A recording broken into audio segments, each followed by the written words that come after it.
भगवान की वस्तु भगवान को समर्पण नहीं जो करता तो उसका क्या फल होता है? जो मनुष्य शरीर, मन, बुद्धि, चित्त, अहंकार इनको अपना मान करके अपने लिए भोगों में लगाता है, वो बड़ी भारी भूल करता है। जीवन के अंत में उसे 4 बातें मिलती हैं। असफलता, क्योंकि खाली हाथ जा रहा है। अतृप्ति, क्योंकि भोगों से कभी तृप्ति नहीं हुई। जीवन भर का ढोया हुआ पाप, दुखों का भार और नरक की यात्रा। ये 4 बातें मिलती हैं जो भगवान का भजन नहीं करते, भगवान की शरण में नहीं होते। उनको असफलता, अंतिम परिणाम असफलता, अतृप्ति भोगों से और किए हुए पाप की पोटली और नरक। ये 4 बातें मिलती हैं जो समर्पण नहीं करता, जो भजन नहीं करता। अपने को भगवान के प्रति समर्पण करने से क्या लाभ होता है? शोक, विषाद, दुख, क्लेश, कष्ट, संताप, भय, उद्वेग, ये सब नष्ट हो जाते हैं समर्पण मात्र से। भगवान के हम हैं, ये निश्चित बात समझ लो। समर्पण मात्र से दुख, क्लेश, कष्ट, संताप, भय, उद्वेग ये सब नष्ट हो जाते हैं।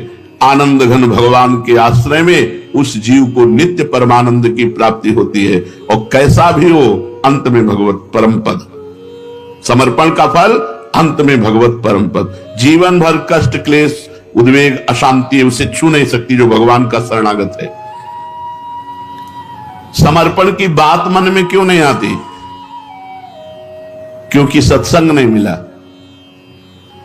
श्रवण सुजस सुनि आयऊ, प्रभु भंजन भवभीर, त्राहि त्राहि आरति हरन, सरन सुखद रघुवीर। शरणागत को सुख देने वाले हे रघुनाथ जी, त्राहिमाम त्राहिमाम, आपका यश सुन करके आपकी शरण में मैं आया हूं। जब तक भगवान की महिमा सत्संग में सुनने को नहीं मिलती, तब तक शरणागति का भाव उदय नहीं होता। और जब तक विपत्ति नहीं घेरती, तब तक असली शरणागत नहीं होती। जैसे गजेंद्र जब हार गया, देखा पूरा परिवार गया छोड़कर, मेरे में भी बल नहीं रह गया, अब ग्राह मुझे घसीट ले जाएगा, तो शरणागत हो गया।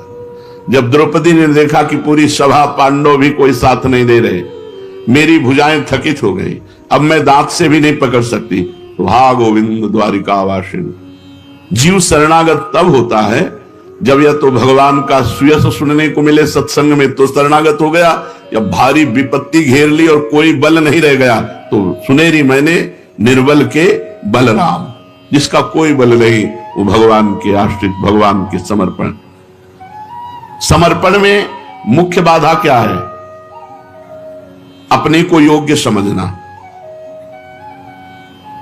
साधक के अंदर एक अयोग्यता बैठी रहती भाव में, मैं योग्य नहीं हूं, मेरे अंदर वो बात नहीं जो होनी चाहिए। यही शरणागति का लक्षण है। और जिसको ये मैं योग्य हूं तो शरणागत नहीं हो सकता। पहला, अपनी योग्यता का बोध होना कि मैं योग्य हूं, ये शरणागति में बाधा है। दूसरा, कोई पद मिल जाना बहुत हानिकारक है। कोई पद, लौकिक पद मिल जाना, ये भगवत प्राप्ति के लिए बहुत बाधक है। कोई भी पद मिल जाना, सम्मान वाला। अगर पद है और अहंकार नहीं तो कोई परेशानी नहीं। जैसे अम्बरीश जी चक्रवर्ती सम्राट हैं, बरो सावई मनः कृष्ण पदारविंदयो, उनका मन भगवान के चरणों में है, तो उनका चक्रवर्ती सम्राट पद भी भगवान की शरणागति में विघ्न नहीं है। अगर पद का अभिमान है, कोई भी, चाहे सधुवई के पद हो और चाहे सांसारिक पद हो, तो शरणागत नहीं हो सकता। जो पद है ये शरणागति में बाधक है। संपत्ति, वैभव, अगर उसका अभिमान है, अपनी बुद्धि चातुरी पर विश्वास, ये शरणागत नहीं होने देगा। और देहाभिमान, देह में बल, देह भाव का बल, ये शरणागत नहीं है। अपबल, तपबल और बाहुबल, चौथो बल है दाम, शूर किशोर कृपाते सब बल, हारे को हरि नाम। जब तक संपत्ति का अभिमान है, पद का अभिमान है, विद्या का अभिमान है, योग्यता का अभिमान है, देने का अभिमान है, तब तक शरणागत नहीं हो सकते, न गुरु के न भगवान के। हरि रूठे गुरु शरण है, गुरु रूठे हरि नाहि, खिलवाड़ नहीं है। आपका अभिमान हो जाएगा तो भगवान शंकर भी कहते चलो चलो काकभूषुंड जी के पास जाओ। उमा जी ने कहा आपने क्यों समझा दिया, आप ही समझा देते गरुड़ जी महाराज। कीन हो इसका वहू अभिमाना, सुख हो वंचा कृपा निधाना, रघुपति कृपा मरम मैं पावा। मैं भगवान की कृपा से समझ गया कि इसने कहीं अभिमान किया है। चलो चलो काकभूषुंड जी के नीचे बैठो जा करके, गरुड़ हो, सबसे बड़े हो, नीचे बैठोगे तुम्हारा अभिमान गलित होगा, जाओ। अभिमान विद्वता का थोड़ी माया से पार करता है, दैन्यता पार करती है। अहंकार करोगे किसी भी तरह का तो नाली में ही गिरना पड़ेगा, संसार में ही भ्रष्ट होना पड़ेगा। एक भी ऐसा बताओ जो मर्यादा का उल्लंघन करने के बाद भगवदानंद में डूबा हो, एक भी। तुम पड़े रहो भगवदानंद में ही पड़े हो, पड़े पड़े शरणागति का कल्याण हो जाता है। प्रयागदास मामा जी गिरदा लगाए बैठे रहते थे, कोई पूछता तुम भजन तो करते नहीं, ऐसे बैठे रहते। बोले तुम भजन करो, तुम्हारा संबंध राम जी से नहीं, हमारे जीजा राम जी, हमारी जीजी सिया जी, अब हम क्या भजन करें? जिसके जीजा राम जी, अब इससे बड़ा भजन क्या होगा? हर समय संबंध की ठसक में हरिराम व्यास जी क्या कह रहे, भजन करो तुम, हमसे कोई भजन से मतलब नहीं। काहू के बल भजन को, काहू के आचार, और हमारा भजन लाड़ लीजिए। व्यास भरोसे कुंवर के शोभत पांव, रात दिन प्रियाजू में तन्मयता, प्रियाजू में शरणागति। अपनी योग्यता, पद, विद्या, बुद्धि, अधिकार, धन, इनका अभिमान है तो शरणागति नहीं। महाराज ये याद इस स्वर्ग में केवल इतना बोल दिए थे कि ऐसा कोई दानी और तपस्वी नहीं हुआ मेरे जैसा, तुरंत भ्रष्ट होकर खोपड़ी केवल मृत्युलोक में आ गए, तुरंत। पर गिरने लगे तब ये कहा कि मैं समझ गया क्यों गिरा, इसलिए मुझे संतों के बीच में गिराना। तो संतों ने गिरने ही नहीं दिया। महाराज शिवी और बड़े बड़े दानी खड़े थे, वो खोपड़ी के बल आ रहे थे, उनका मैं अपना पुण्य देता हूं, तुम वहीं रुक जाओ। तो रुके, पूछा कौन हो, तो बोले ये याति, आप क्यों पतित हुए? तो उन्होंने बताया मेरे सारे पुण्य अहंकार के कारण नष्ट हो गए, मैंने ऐसा वचन बोल दिया कि मेरे जैसा दानी और मैंने जो किया ऐसा कोई न भूत में न भविष्य में, इसलिए तत्काल मेरे पुण्य नष्ट हो गए और मैं गिर गया। तब 4 महात्मा थे, चारों महात्माओं ने अपने शुक्र दिए, तुरंत विमान में बैठे और ऊपर ही ऊपर स्वर्ग में चले गए थे। समर्पण कैसे हो? समर्पण होने के लिए पहले साधु संग की आवश्यकता है। प्रथम भगति संतन करि संगा। भगवान की शरणागति तभी जीव की होती है जब खूब सत्संग सुने, खूब साधु संग करे, फिर शरणागत करना नहीं पड़ता, हो जाता है, अपने आप हो जाता है। शरणागत करने वाला करता ही नहीं बचता, वो प्रभु के चरणों में समर्पित हो जाता है। पूर्ण समर्पण में तब तक कमी रहेगी जब तक करता रहता है, और जब करता भी समर्पित हो जाता है। इसलिए आम शब्द है तनुवांग मनोभिर सोहम तवयु आश्रिता अमलई। कामना रहित निर्विकार भाव से सोहम, सोहम माने मैं तत्व सहित आपको समर्पित है। श्री राधे तनुवांग मनोभिर अमलई सोहम तवयु आश्रिता, मैं स्वयं सहित तन वाणी मन और किसी कामना से नहीं, निष्काम भाव से आपके चरणों में समर्पित है। पूर्ण समर्पित की स्थिति क्या होती है? देह के किसी भी भाव में वह सोचता है मेरे भगवान को राजी है इसीलिए रोग आया, मेरे भगवान को राजी इसीलिए सब प्रणाम कर रहे हैं, मेरे भगवान को राजी इसीलिए वाह वाह हो रही, मेरे भगवान राजी इसीलिए लोग मार रहे हैं, मेरे भगवान राजी इसीलिए गाली दे रहे हैं। वो किसी भी स्थिति में भगवान से बिलग नहीं सोचता, ना देह का, ना मन का, ना इंद्रिय का, ना प्राण का, ना बुद्धि का, ना अहंकार का। वो हर समय सोचता है ये तो प्रभु के हैं, मेरे थोड़ी है, ये तो प्रभु का मन है। अब गंदा सोच रहा है तो प्रभु जाने, हम इसके जिम्मेवार थोड़ी, हम तो राधा राधा राधा, हम तो शरणागत है प्रभु के। सब सुधर जाएगा, सब सुधर जाएगा। महाराज समर्पण की बात सुनने में तो बहुत अच्छी लगती है, पर समर्पण होना बड़ा कठिन लगता है। समर्पण की बात है ही सर्वोत्तम, है ही परम सुख देने वाली, और बहुत सरल है समर्पण, कठिन नहीं है। सरल इसलिए है कि इसमें कुछ करने की जरूरत नहीं है, बस अंदर से आर्त भाव से हाथ उठा देने की जरूरत है। प्रियाजू में मेरे बस का कुछ नहीं, नाथ मेरे से नहीं। अब आप साधन करवाओ, असाधन करवाओ, जो करवाओ जैसे, हे प्रभु बस वो गोरे चरणारविंद को भाव से एकदम पकड़ लेता है। श्री राधा जुग चरण निवास, जस वर्णो हरिवंश विलास। प्रियाजू हमारी मति गति काम नहीं करती। बहुत सरल है, कुछ करने की जरूरत नहीं है। केवल किसी अन्य से अपना संबंध और विश्वास ना हो जाए, ये केवल है, बहुत बड़ी बात है। किसी अन्य से संबंध और अपना विश्वास ना हो। हमें अपने पर विश्वास नहीं है, हमें श्री जी पर विश्वास है। अपने क्या विश्वास? ये मन 1 मिनट में कहां जमीन से आसमान, आसमान से जमीन करता है, इसका क्या विश्वास रखें? और हम क्या इस मन को, बड़े बड़े योगी यति मुनि सब हार गए, हम इसको अपने वश में कर पाएंगे? हमें प्रियाजू पर विश्वास, हमारे विश्वास का मूलधन प्रियाजू है। व्यास भरोसे कुंवर के सोवत पाओ प्रसाद। समर्पण का जितना जोर का विश्वास होगा उतने जोर का समर्पण होता चला जाएगा। पूर्ण विश्वास दिया, कुछ भजन नहीं करते, उद्दंडता करते, पड़े पड़े खाते, हो जाएगा, नरक मिलेगा। उस समय बिल्कुल प्रियाजू पे प्रियाजू आप चाहोगे तो नरक मिलेगा, आप नहीं चाहोगे तो प्रियाजू आप ही मिलोगे। बस उस समय प्रियाजू से बात करें, किसी और से नहीं। उस समय प्रियाजू आप देख लो, आपकी इच्छा होगी तो स्वीकार है नरक भी, यत्र यत्र मम जन्म कर्म भी नारके पर में पदे था। प्रियाजू के सिवा नहीं। तो समर्पण चौथाई तिहाई आधा भी होता है क्या?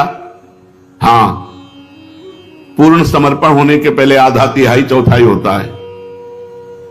जितना जितना प्रभु पर विश्वास होता जाता है और अपने पर अविश्वास, उतने जोर का समर्पण होता है। इसलिए हे प्रियाजू संभाले रहना, पकड़े रहना। हमें कोई भरोसा नहीं, हम वादा नहीं करते शाम तक यहां बैठेंगे कि कहां बैठ जाएगा मन, नाथ देखते रहना। कुछ भरोसा नहीं है, कुछ भरोसा नहीं।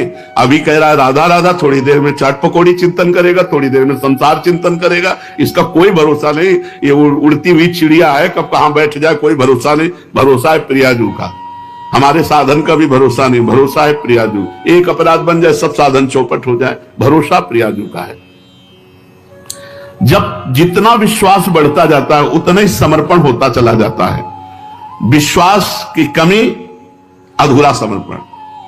किसी पर भी विश्वास कर, कोई विश्वास लायक नहीं है। विश्वास लायक प्रभु है। पाए जान जगत में सब जन, कपटी कुटिल कलयुगी टंचो। अगर विश्वास लायक हैं तो केवल प्रियाजू हैं, प्रभु हैं, इन्हीं पे विश्वास करें, अन्य पर विश्वास नहीं। जितना पूर्ण विश्वास, भगवत विश्वास। अब जो आपने बताया तो बहुत कठिन बताया कि अन्य आशा छोड़ दो, अन्य भरोसा विश्वास छोड़ दो और भगवान की शरण में हो जाओ। बहुत कठिन है, बहुत कठिन है। कठिन क्यों है? तो बहुत सरल है। कठिनता क्या है? भगवान पूर्ण है तो आशा पूर्ण से रखनी चाहिए कि अपूर्ण से रखनी चाहिए? अपूर्ण ये सब संसार है, इनसे क्या आशा? भिखारियों से भीख मांगो तो क्या मिलेगा? हम लोग प्रभु का दिया हुआ पा रहे हैं, पुण्य का नहीं, प्रभु का दिया। तुम पुण्य का हो, जिस दिन पाप लगेगा, पाप का क्रम आएगा, तो ऐसे फूल रुई की तरह उड़ जाओगे। दम है क्या? दम उसे कहते हैं जो भगवान से जुड़ा है, बहुत बड़े मालिक से जुड़ा है। यह थोड़ी होता है कि उसका भजन बल काम करता है, उसका शरणागत बल काम करता है। ऐसे ही दास का अपमान, स्वामी का अपमान। अगर हमसे गलत हो गया तो हमारा हृदय जले, भगवान से प्रार्थना करें कि प्रभु दोबारा ऐसी हमसे गलती न हो। तब तो वो गलती से निकल पाएगा। जब जलन ही नहीं तो गलती से निकल ही नहीं पाएगा। भगवान के शरणागत के द्वारा पाप नहीं होता, ये पहला लक्षण है। अगर हमें शरणागत होना है तो पाप आचरण हमें छोड़ना है। नाम जप के प्रभाव से हमें पाप आचरणों से डरना है, बचना है, नहीं हम प्रभु की शरण में नहीं हो पाएंगे।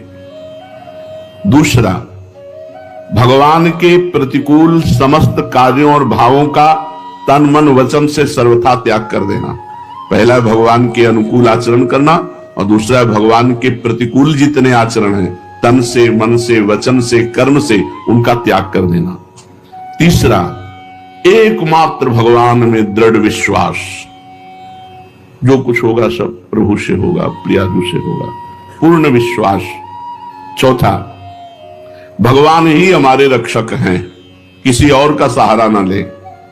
भगवान ही हमारे रक्षक हैं, हमारे प्रभु, प्रेमास्पद, हमारी गति, हमारा आश्रय, हमारा ध्येय, हमारा लक्ष्य एकमात्र भगवान है।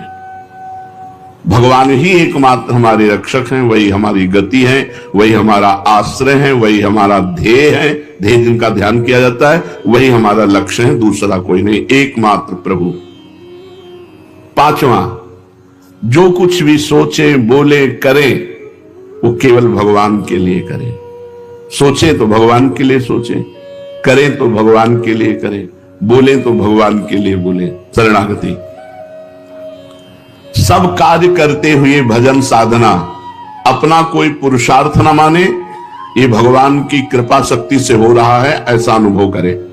शरणागति पुष्ट होने के लिए सब कार्य साधना के हो रहे हैं, पर मेरे सामर्थ्य से नहीं हो रहे, ये तो भगवान की कृपा शक्ति के द्वारा हो रहे हैं, मेरे में कोई पुरुषार्थ नहीं, कोई सामर्थ्य नहीं। सातवां, सब कुछ भगवान को अर्पण करने के बाद अर्पण करने का अहम नहीं। आपकी वस्तु आपको समर्पित, मेरा क्या था जो मैं अहम करूं।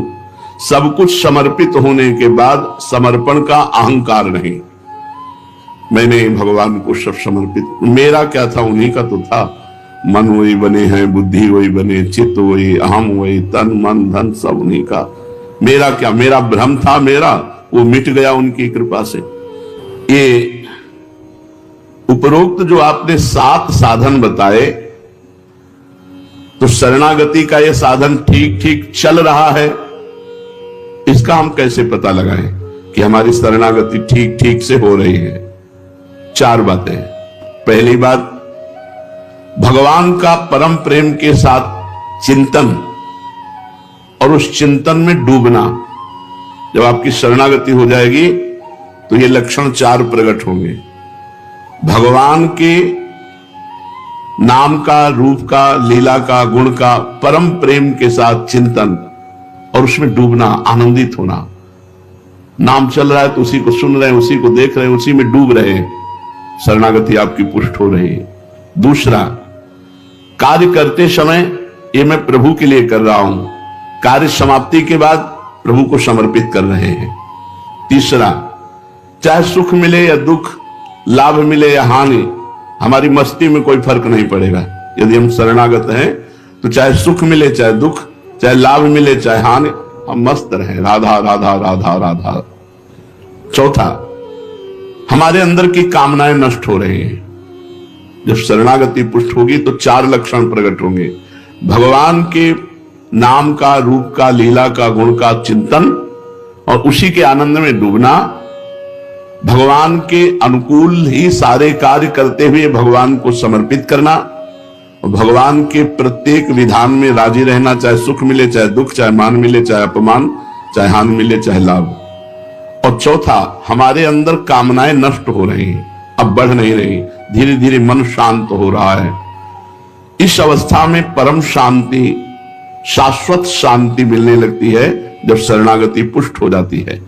ये परमोच्च अवस्था है शरणागति। इस अवस्था में स्थित होकर के साधक भगवान की दिव्य लीलाओं में प्रवेश पा जाता है बहुत जल्दी शरणागति से। शरणागति होने पर स्थिति में क्या होता है? भगवान से प्रेम, तत्व का ज्ञान, संसार से वैराग्य, 3 बातें उसमें जागृत हो जाएंगी। भगवत प्रेम, तत्व ज्ञान, सर्वत्र भगवान है, और संसार से वैराग्य। समर्पण में क्या क्या समर्पण किया जा सकता है? जो कुछ भी तुमने अपना माना है, सब कुछ, जो कुछ तुमने अपना माना है, सब कुछ भगवान को समर्पित कर दो, निर्भय हो जा। तुम्हारी ही वस्तु कई गुना बढ़कर तुम्हें मिलेगी। जैसे लॉकर में जब बैंक में जमा करते हो तो तुम्हारी वस्तु सुरक्षित रहती है ना, तो भगवान को समर्पित कर देने का मतलब है कई गुना बढ़कर उसका परमानंद मिलना। शरीर तो चिदानंद शरीर मिलेगा, पार्थिव शरीर समर्पित कर दो तो चिदानंद शरीर भगवान दे देंगे, अपने सहचरी भाव, दास भाव, गोपी भाव, जिस भाव के आप हैं। इंद्रिय तो दिव्य इंद्रियां हो जाएंगी जो भगवान के रूप गुण लीला का दर्शन कर सके। मन जो भगवान की सेवा का संकल्प विचार कर सके। बुद्धि जो भगवान की लीला का निश्चय करवा सके। अहंकार जो भगवान के दासत्व में स्थित हो जाए। सब कुछ समर्पित कर दो और बेपरवाह हो जाए।